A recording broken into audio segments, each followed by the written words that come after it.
Cruise news time. A shocking story about a cruiser robbed in broad daylight, and it was an illuminating story. It made me realize that on my last cruise, I was super vulnerable at one point, and it also made me realize that we're all kind of super vulnerable at one point. What should we do?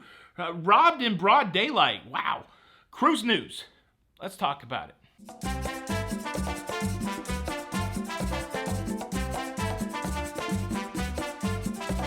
Hey, what's up, everybody? Welcome back to Lido, Loca. I'm your host, Tony, here with the latest cruise news updates, and happy 22nd of April. April the 22nd, 2022. Is it your birthday today? I wonder if the audience is big enough that today is somebody's birthday. You could just lie to me in the comments. Say it's your birthday so I can tell somebody happy birthday. It's some form of my birthday. My birthday is on the 22nd, but in August, February the 22nd is my half birthday. And so April 22nd, I'm like 50 in a certain amount of months. I don't know. Somebody do the math. But anyways, let's talk about the shocking cruise news story. There was a cruise passenger robbed in broad daylight, and this is how the story goes. There's a gentleman that leaves his cruise cabin, and he goes to the Lido deck to spend some time in the hot tub. He goes and he enjoys the hot tub, and when he gets out of the hot tub, he realizes that the towel that he brought to the hot tub, the ship towel that he brought to the hot tub, well, it's been stolen. Somebody done absconded with the man's the towel. He realizes that some ne'er-do-well has absconded with his towel from his deck chair while he was spending his happy time in the hot tub. And, you know, the story may have ended there, except he went back to his cabin, he lived his life, that kind of thing. But when it came, time to check the bill, he was getting charged $22.50 for said towel that was robbed from him in broad daylight.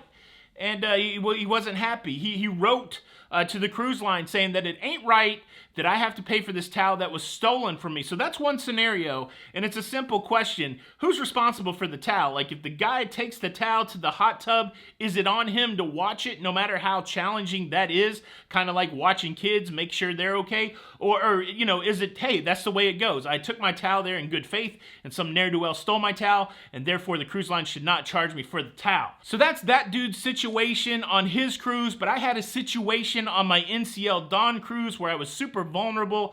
I'm going to tell you all about that, but first, let me quickly invite you to subscribe if you like staying up to date with everything that's going on in cruising. Please consider subscribing with the notification bell on. That way you don't miss out on any of these episodes.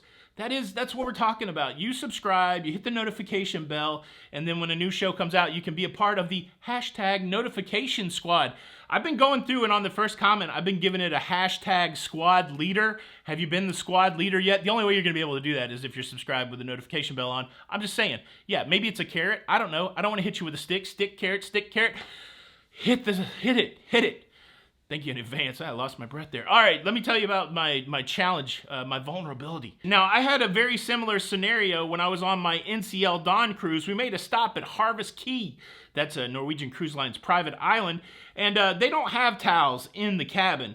But when you leave the cruise ship, you can pick up a towel and you tell them your cabin number. Now, a couple things could happen there. You could just tell them the wrong cabin number. That would be interesting, because the way the process works is you tell them the cabin number when you pick up the towel, and then you tell them the cabin number when you return the towel, and I think at some point they probably cross-reference the handwritten list. I don't see how that's a good system. I feel like somebody could game that system, but hopefully most people are honest, and so I told them the correct, and then I made the 0.34 mile walk. Man, what a pier they have there at Harvest K. You don't believe that it's long? You're doubting that? You think I'm just a big guy complaining about the walk? Well, I can show it to you. Here's my walk with my towel. Pay attention to how I'm cradling this towel, because I know how important it is. It opened. Let me show you the walk first, and then we'll get to this vulnerable situation I found myself in. Walking the pier at Harvest Cay. Here we go.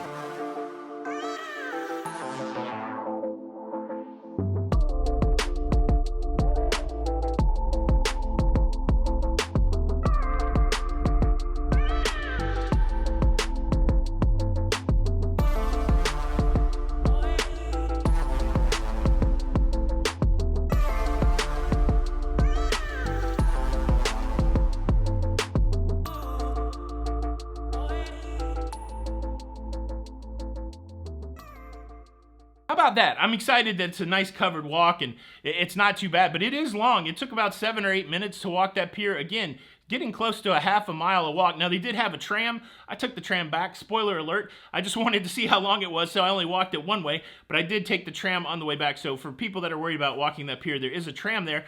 And then I walked all around Harvest Key, and I ended up at the swimming pool. Another cool location, the swimming pool, nice bridge that goes over the pool. It separates it in two halves, and I certainly wanted to get into the swimming pool, but I was there by myself. I had my towel, I had my camera, I had my room card, and I had my government-issued state ID.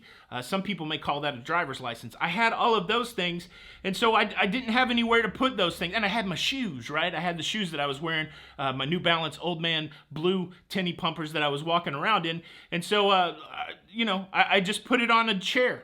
I put the thing on the chair. I put my towel out there. I shoved the important stuff into my shoe, my ship card and my government-issued ID. Here's an interesting fact about Harvest Key. If you're going there, you can't use your ship card to buy stuff. It's different than Royal Caribbean's Coco Cay. At Harvest Key, you need some sort of payment. You either need cash or a credit card. That's a lesson learned because I sure would have liked a bottle of water over there, but I did not have any currency, which tends to be a problem for me sometimes. But yeah, so my shoes went on the deck chair, which was right near the pool. I stuffed my government-issued ID in there and my ship card, and then I took my 360 camera and I kind of hid that also, and then I covered that up with what I'm now finding, I covered up with a towel, which apparently that's something that ne'er-do-wells would like to steal, and then I got into the pool.